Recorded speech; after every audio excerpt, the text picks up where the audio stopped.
बिस्मिल्लाहिर्रहमानिर्रहीम नाज़रीन, अस्सलाम वालेकुम। उम्मीद करता हूँ कि आप सब खैरियत से होंगे।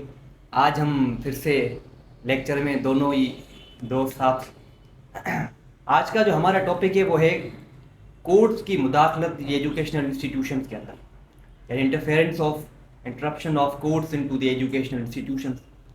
और इस पर जो है ना मैं डिटेल्ड स्टडी बताएंगे ज़ोहैब साहब। So you may proceed.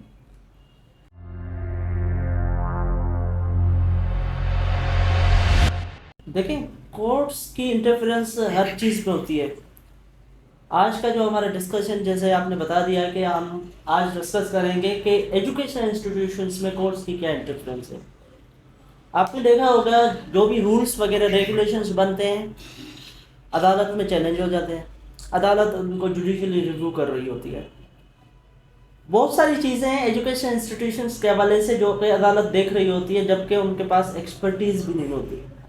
Mainly जो चीज़ें हैं जो कि तलीमी माहिर ही बता सकते हैं, तलीमी माहिर ही एजुकेशन के हवाले से एलिजिबिलिटी, पॉलिसीज़, डिसिप्लिन्स, जो है वो रेगुलेशंस, ये सारी चीज़ें मैनेज कर सकते हैं।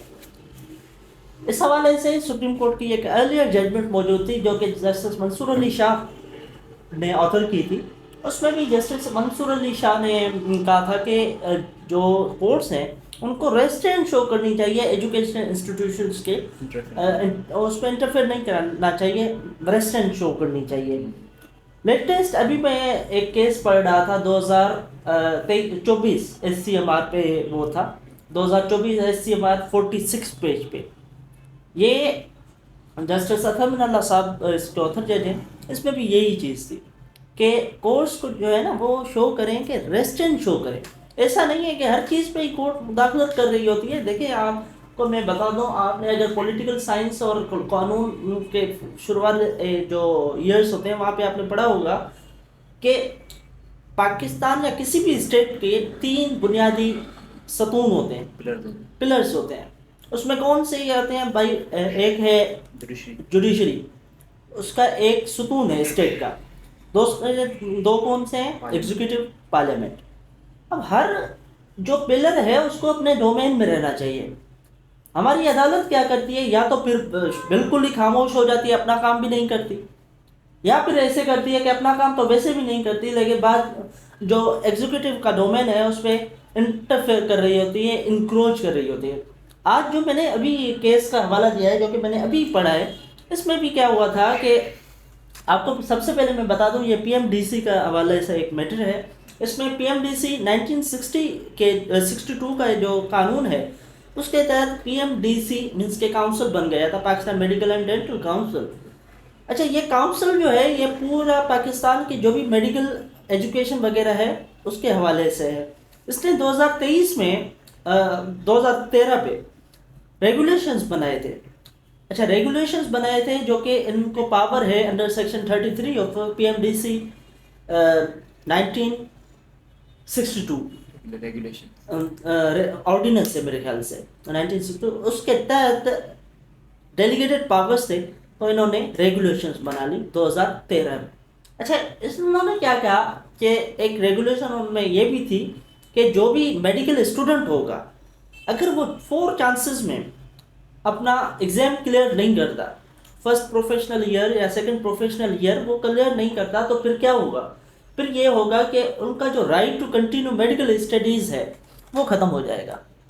आप देखें, right to education is a fundamental right under the constitution. This is an exception to that right. Yes, constitution में जो भी राइट्स हैं बिल्कुल, कुछ चीज़ें जो हैं वो बिल्कुल एब्सोल्यूट राइट हैं। आगे इसी वीडियो में मैं आप about first year and second year, yes, it's about first year and second year professional year. उसमें 4 चांसेस होते हैं। अगर 4 चांसेस में वो क्वालिफाई नहीं करता, मीन्स पास नहीं होता, तो फिर वो डिस्क्वालीफाई। तो ये जो है ना वो स्पेशल चीज़ बता रहे हैं ज़ोहैब साहब कि जो फर्स्ट ईयर के स्टूडेंट्स हैं या सेकंड ईयर के जो मेडिकल यूनिवर्सिटीज़ में पढ़ रहे हैं, इधर इन MBBS या BDS में, या वो जो ख्वाहिश कर रहे हैं कि हम इनमें पढ़ें, तो वो ये चीज़ ख्याल करें कि भाई जब वो जाएंगे तो दीज रेगुलेशन जो है इनको फेस करनी पड़ेगी। बिल्कुल। अब मैं जो केस बता रहा हूँ इसमें क्या हुआ था कि उन्होंने क्या किया कि फेल हो गए, तो इनकी एडमिशन ना, अच्छा, इन्होंने क्या किया कि सिविल कोर्ट को अप्रोच कर लिया। अब यूनिवर्सिटी खैबर पख्तूनख्वा की गालबन कोई यूनिवर्सिटी थी, अभी मुझे याद नहीं है जहन में। अच्छा, उनके खिलाफ ये क्या कर रहे हैं, सिविल कोर्ट में इंजेक्टिव ऑर्डर के लिए वहाँ पे अप्रोच कर लिया, और हमारी अदालतें जो हैं, सिविल कोर्ट ने इंजेक्टिव ऑर्डर पास भी कर दिया। अच्छा, इंजेक्टिव ऑर्डर पास कर दिया, उसके बाद भी जो यूनिवर्सिटी है उन्होंने एक नोटिफिकेशन निकाला और पिटिशनर का जो भी एडमिशन था वो कैंसिल हो गई। अच्छा, वो नोटिफिकेशन पिटिशनर ने फिर हाई कोर्ट जो थी उसमें कॉन्स्टिट्यूशनल जुरिसडिक्शन में चैलेंज कर दिया। वो तो बिल्कुल ठीक है, कॉन्स्टिट्यूशनल जुरिसडिक्शन होती है, लेकिन मुझे ये चीज़ समझ नहीं आ रही कि सिविल कोर्ट ने कैसे इंजेक्टिव ऑर्डर दे दिया। इंजेक्टिव ऑर्डर का दोस्तों मतलब होता है कि किसी को डायरेक्शन देना कि टू डू समथिंग और रिस्ट्रेन फ्रॉम डूइंग एनीथिंग। तो उन्होंने ऑर्डर दे दिया जी। अच्छा, यहाँ पे जो हाई कोर्ट में चैलेंज हुआ तो हाई कोर्ट ने कोई ऑर्डर नहीं किया, उस पिटीशन को डिसमिस कर दिया। अच्छा, ये ऑर्डर के खिलाफ अभी ये सुप्रीम कोर्ट में प्रोसीडिंग्स हुई थी। सुप्रीम कोर्ट में बहुत सारी आर्ग्यूमेंट्स हुई थी, लेकिन जस्टिस, जैसा कि मैंने आपको बताया कि जस्टिस अतर मिनल्ला जो है वो ऑथर जज हैं, तो जस्टिस अतर मिनल्ला ने कहा है कि ये जो रेगुलेशंस हैं बिल्कुल ठीक हैं, इंट्रा वायरस है, ultra vires to the constitution नहीं है। अच्छा, इंट्रा वायरस का मतलब ये होता है कि कॉन्स्टिट्यूशन से बिल्कुल कंट्राडिक्ट नहीं कर रहे। अल्ट्रा वायरस का मतलब कॉन्स्टिट्यूशन को अल्ट्रा वायरस मतलब कि कॉन्स्टिट्यूशन को कंट्राडिक्ट कर रहे हैं। जुडिशियल रिव्यू में वो सारी चीज़ें को देखते हैं कि ये चीज़ क्या कॉन्स्टिट्यूशन, फॉर सपोज ये पेज है, ये कॉन्स्टिट्यूशन है, फॉर सपोज ये कॉन्स्टिट्यूशन है, हमारे पास कोई भी और चीज़ है, उस कानून को हम देखेंगे कि इससे जो है कंट्राडिक्ट करता है या नहीं करता। अगर कंट्राडिक्ट करता है तो फिर अल्ट्रा वायरस हो जाता है। तो जस्टिस अतर मिनल्ला ने कहा है कि पीएमडीसी ने जो भी रूल्स बनाए 2013 को वो बिल्कुल अल्ट्रा वायरस नहीं है, इंट्रा वायरस, हाँ, वैलिड हैं, तो उनको फॉलो करना ज़रूरी है, उनको फॉलो करना ज़रूरी है। अच्छा, वहाँ पे एक बात ये भी हुई कि पिटीशन के जो वकील थे वो कह रहे थे कि ठीक है, पीएमडीसी ने जो भी रूल्स बनाए, रेगुलेशंस बनाए 2013 के, वो बिल्कुल ठीक है, लेकिन पिटिशनर को क्योंकि अगर आप इनकी एडमिशन खारिज करते हैं तो फिर हार्डशिप फेस होगी, और उसके अलावा क्या होगा कि जी आप हमदर्दी करें पिटिशनर के साथ, और पिटिशनर के साथ हमदर्दी करके तो एडमिशन बहाल कर दें। अच्छा, ये एजुकेशन वो कंटिन्यू भी कर रहे थे, वो एजुकेशन कंटिन्यू किस हवाले से कर रहे थे, जो कि इंजेक्टिव ऑर्डर उन्होंने लिया था। तो फिर सुप्रीम कोर्ट ने कहा है कि जी जो भी रेगुलेशन 2013 के हैं वो बाइंडिंग है, कोर्ट्स ने किस पे फैसला करना है, कोर्ट्स आइन का पाबंद है, आइन कानून रेगुलेशंस जो भी चीज़ें हैं वो उसका पाबंद है। कोर्ट्स ऐसे नहीं कि किसी के साथ हमदर्दी करे और कानून जो कि जो चीज़ जो प्रोसीजर जो राइट देती है उनको वो वायोलेट करे, तो ये नहीं कर सकती। इवन कोर्ट्स कोई ऐसी राइट वेस्ट नहीं कर सकती, किसी को नहीं दे सकती जो कि कानून में नहीं है। आपने आर्टिकल 175 पढ़ा होगा। आर्टिकल 175 कॉन्स्टिट्यूशन में क्या बात करता है कि जो भी कोर्ट्स हैं वो एस्टेब्लिश्ड जो भी कोर्ट्स हैं, इवन सुप्रीम कोर्ट, वो भी उनके पास वही जुरिसडिक्शन होगी जो कि आइन और कानून ने उनको जुरिसडिक्शन दी है।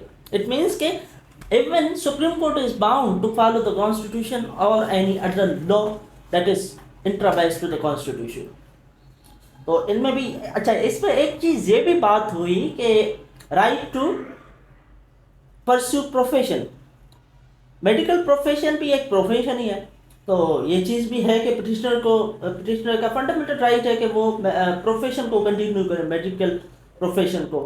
तो सुप्रीम कोर्ट ने हेल्ड किया कि right to pursue profession is not an absolute right. ऐसा नहीं है कि आप एलिजिबल भी ना हो।